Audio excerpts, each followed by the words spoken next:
Breaking news చూస్తున్నాం. Formula ఈ car race ని విచారణకు స్వీకరించింది కోర్టు. ఈ నేపథ్యంలో కేటీఆర్ కు సమన్లు జారీ చేసింది ఏసీబీ కోర్టు.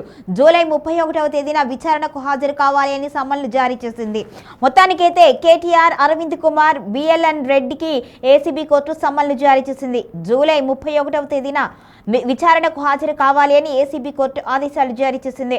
ఇప్పటికే ఫార్ములా ఈ కారు రేసులో అభియోగ పత్రం దాఖలు చేసింది ఏసీబీ. ఈ కేసులో A1గా కేటీఆర్, A2గా అరవింద్ కుమార్, A3గా బిఎల్ఎన్ రెడ్డి, A4గా స్పోర్ట్స్ కన్సల్టెంట్ కిరణ్ మల్లేశ్వరరావు, A5గా FEO సంస్థ 2023లో నిర్వహించిన ఫార్ములా ఈ కారు రేస్ కేసులో ఉన్నారు.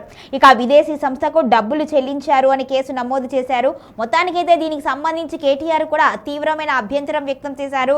ఇటువంటి కేసు అవసరం లేదు, అసలు ఎటువంటి పసలేని కేసుని కాంగ్రెస్ ప్రభుత్వం మోపుతుంది అంటూ కూడా ఆయన తీవ్ర విమర్శలు చేశారు. ఈ నేపథ్యంలోనే ఇక కోర్టు సమన్లు జారీ చేయడంతో ఆయన ఇక 31వ తేదీన ఖచ్చితంగా కోర్టుకు హాజరు కావాల్సి ఉంది. అయితే దీని మీద బీఆర్ఎస్ శ్రేణులు ఇప్పటికే స్పందిస్తున్నారు. అక్కడ కూడా ఎటువంటి ఇబ్బంది లేకుండా కేటీఆర్ బయటకు వస్తారు అని చెప్తున్నారు. మొత్తానికైతే రాజకీయ దురుద్దేశంతోనే ఈ కేసుని బనాయించాలి, ఇందులో ఎటువంటి అవినీతి జరగలేదు, కానీ కావాలి అనే కేటీఆర్ని ఇరికించాలి అనే, తన ప్రతిష్టకు భంగం కలిగించాలి అని, ప్రజల్లో పార్టీని నిర్వీర్యం చేయాలి అనే ఉద్దేశంతోనే కాంగ్రెస్ ప్రభుత్వం ముఖ్యంగా రేవంత్ రెడ్డి కావాలి అనే ఈ కేసులు బనాయిస్తున్నారు అంటూ కూడా బీఆర్ఎస్ శ్రేణులు తీవ్ర ఆగ్రహం వ్యక్తం చేస్తున్నారు. ఎటువంటి వివాదము లేని కేసు, ఎటువంటి అవినీతి జరగని కేసుని పట్టుకొని ఇటువంటి కేసు వెంట్రుకతో సమానం అంటూ కూడా గతంలో కేటీఆర్ వ్యాఖ్యానించారు. మొత్తానికైతే ఇది ఎటువంటి పసలేని కేసు, దీనిలో అసలు తప్పే జరగలేదు, ఎక్కడా లేని తప్పును రేవంత్ రెడ్డి మాత్రమే చూపిస్తున్నారు అంటూ కూడా బీఆర్ఎస్ శ్రేణులు వ్యాఖ్యానిస్తున్నారు. మొత్తానికైతే ఇక 31వ తేదీన